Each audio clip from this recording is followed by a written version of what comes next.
19 खिलाफ वर्जियाँ हुई हैं ये दोहा अमन मुआहदे की। मेरे इल्म के मुताबिक इतनी खिलाफ वर्जियाँ नहीं हुई, लेकिन अगर हुई भी हैं तो मियाँ साहब इसका मतलब है कि वो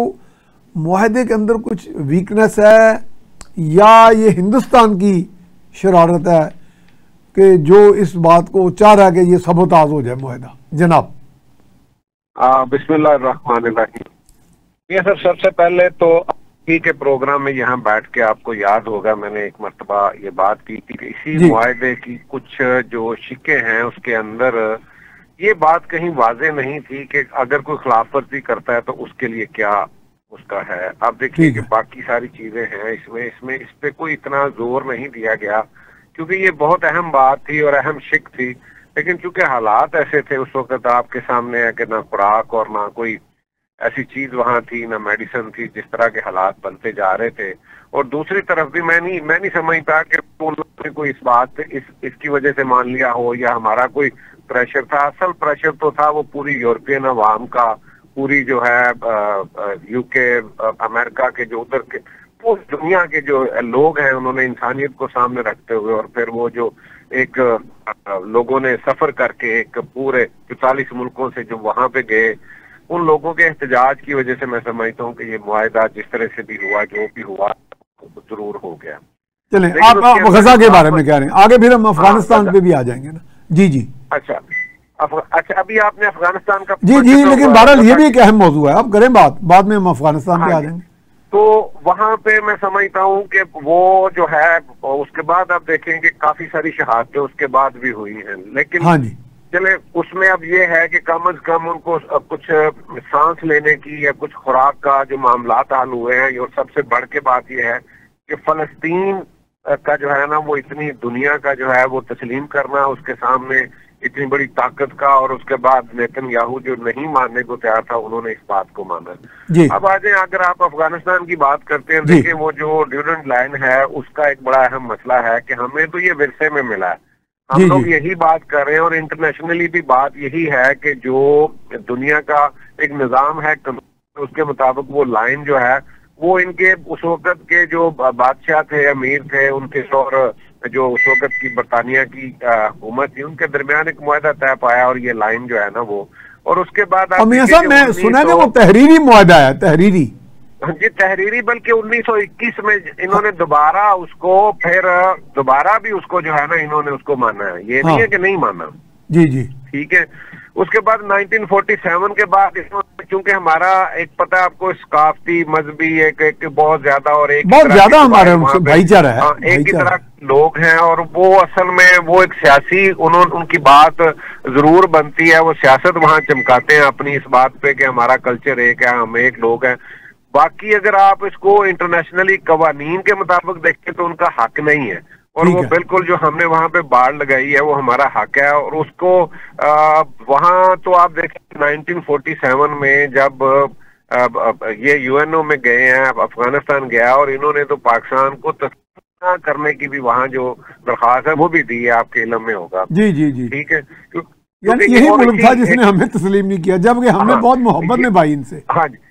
यही एक लाइन थी, और उसमें मैं समझता हूँ कि उसके बाद ऐसे मौके हमारे पास बेशुमार आए। जब हमने सोवियत यूनियन वाला मामला हुआ, देखे सारी की सारी जंग इनकी हमने लड़ी है, उसके पीछे अमेरिका जरूर था, सऊदीया जरूर था, नेटो जरूर था, लेकिन असल लड़ाई सारी जो है वो हमने लड़ी। और इनको जो है ना वो एक उस वक्त जो आज तक हम भुगत रहे हैं, हम आप देखिए हमारी मैशत बर्बाद होगी। उसके बाद हमारे यहाँ पे जो इनकी इतने ज्यादा महाजरीन को हमने संभाला, उस पे जो कल्चर यहाँ पे क्लाशनकोव कल्चर और हीरोइन का जो यहाँ पे जो एक सैलाब आया, आप देखें कि वो आज तक हम उससे निकल नहीं पा रहे। तो ये सारी बात के बाद भी मैं समझता हूँ कि उसके बाद जब सोवियत यूनियन पीछे हमने उसको हटाया और उसके बाद अमेरिका छोड़ के चला गया, तो वो वक्त था हमारे पास कि हम इनके साथ कुछ चलते और अपने मामलात को बेहतर करते और इसको कंट्रोल करते। लेकिन मैं समझता हूँ कि वहां पे कुछ ना कुछ जरूर कुताई हमारी हुकूमतों से हुई कि इन्होंने जो है ना वो फिर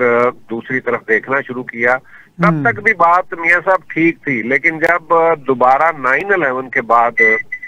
परवेज मुशर्रफ साहब के पास शायद उस वक्त कोई और हल नहीं था कि जब उन्होंने एक बात मानी, हालांकि मैं समझता हूँ कि उस वक्त हमें बिल्कुल इसमें नहीं कूदना चाहिए था इस तरह से कि यस, हमें थोड़ी सी मुदाफत करनी चाहिए थी, हमें करनी चाहिए थी। देखें, टर्की जो नेटो का हिस्सा था, उन्होंने कहा कि जी हम अपनी पार्लियामेंट से पूछेंगे, लेकिन हमने वो काम नहीं किया, जिसकी वजह से ये हुआ कि हम उनके साथ मिलके जो इनके अमेरिका का वो हिस्सा बन के हम वहां पे लड़ते भी रहे, लेकिन साथ में हमारी कुछ एजेंसियां, हमारे अवाम, उनकी हमदर्दियां इनके साथ रहीं। और मामला क्या हुआ कि हम ना उधर के रहे ना उधर के रहे, ना अमेरिका ने हम पे उनका भी शक रहा कि हम दोगली जो है ना, अमेरिका तो हमें आज तक कहता है जी आपने डबल क्रॉस किया, डबल गेम, हमें वो भी उनसे भी ताना मिला। और यहाँ हमारे जो अफगानी भाई हैं उनके ज़हन में है कि ये मारने वालों में आप भी शामिल हैं। हालांकि वो उस जंग का मैं समझता हूँ दोबारा से हमें बहुत नुकसान हुआ है। और उसके बाद फिर देखिए कि जब वहां से अमेरिका जाता है तो सबसे ज्यादा खुशी मेरा ख्याल है कि पाकिस्तान के अंदर आप देखें कि अगर किसी को दुनिया के अंदर किसी ने मनाई होगी तो शायद अफगानियों के बाद पाकिस्तान को खुशी हुई होगी। यहाँ पे लोगों ने किस तरह से, मियां साहब वो भी पाकिस्तान के तमाम तूल अर्ज में, पंजाब में, सिंध में, सिर्फ ये नहीं कि KBK में, हर जगह पंजाब के लोग भी उन्हें उसी तरह ही पसंद करते हैं कि भाई समझते हैं जिस तरह KBK के समझते हैं। और फिर देखिए किस तरह से खुले दिल से उन्हें तस्लीम यहाँ पे जगह दिया। और ये दुनिया का वाहिद मेरा ख्याल है मुल्क होगा या दुनिया के अंदर इस तरह कहीं भी ऐसा नहीं हुआ होगा कि ये यहाँ पे आए तो थे महाजिर, लेकिन आपके सामने है कि यहाँ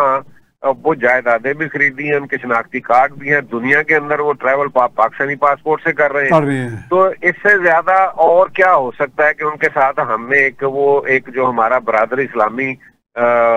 मुल्क का एक हम देख के उनको हर एक को जो है ना हमने उनको वेलकम किया। लेकिन बदकिस्मती ये है कि वो जो दरारें पड़ गई थी 9/11 के बाद उस जंग में, उसको कहीं पे भी ना हमारी हुकूमत ने उस तरीके से, ना वहां से, हालांकि उनका तो आप देखेंगे वहां का तो जो निजाम है वो कबायली निजाम है, उसका तो जो खला आप देखें कि सोवियत यूनियन जाने के बाद आपने देखा कि वो का इक़्तिदार का जो खला था वो तो वहाँ आज भी वैसे ही है, वो कभी भी पुर नहीं हो सकता। ग्रुप इतने ज्यादा है, वो तो जंगजू ग्रुप्स में तकसीम हुआ पूरा अफगानिस्तान। हाँ जी। और आज उनका एक और भी मसला मियां साहब, जो सबसे भड़के बात ये है कि वो 4, 4.5 या 4.25 करोड़ की आबादी जो है उसमें से 2,57,00,000 से ऊपर तो वो इस वक्त बिल्कुल वो गुर्बत की लकीर क्या वो भूख से भी नीचे वाला मामला है, उससे भी नीचे, पस्ती के आलम में उनको इस वक्त पैसों की जरूरत है। और आप देखेंगे वहां पे तालिबान जो भी काम करते रहे, मुख्तलिफ किस्म के तालिबान, मुख्तलिफ नाम उनके रहे ग्रुपों के, तो वो उनकी आखिर बात क्या होती है, वो बात पैसों पे होती है। वो जब भी मुज़ाकरात होते हैं वो उनका जो एंड होता है वो पैसे मांग। अभी इंडिया के साथ भी जाने की वजह मैं समझता हूँ कि वहां पे भी उन्हें इंडिया को इस वक्त जो कीमत उठाना पड़ी, जो हमारे साथ उन्होंने जंग का जो उनको वो पूरी दुनिया के अंदर उनकी सुती हुई है, उसके बाद उन्हें अब ये था कि हम सामने लड़ने की बजाय जो है ना क्यों ना इनको तैयार किया जाए, और वो हवा दी उन्होंने। और आप देखेंगे उस नफरत का उन्होंने जो हमारे आपस में दोनों मुल्कों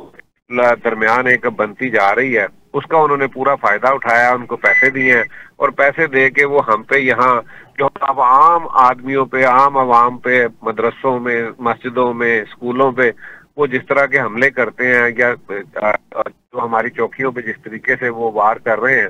तो मैं समझता हूँ कि ये अब ये सारी की सारी लड़ाई जो है ना वो इंडिया की, अब हमारे अगर अफगानी भाई लड़ेंगे तो दूसरा जो मुतालबा इनका अगर है कहीं, मैं समझता हूँ अगर ये समझ देंगे जी ये हमारा हिस्सा था कभी, तो फिर तो मेरा ख्याल इंडिया ज्यादा वहां पे तो इनका ज्यादा हिस्सा बनता है, ये उधर क्यों नहीं जाते।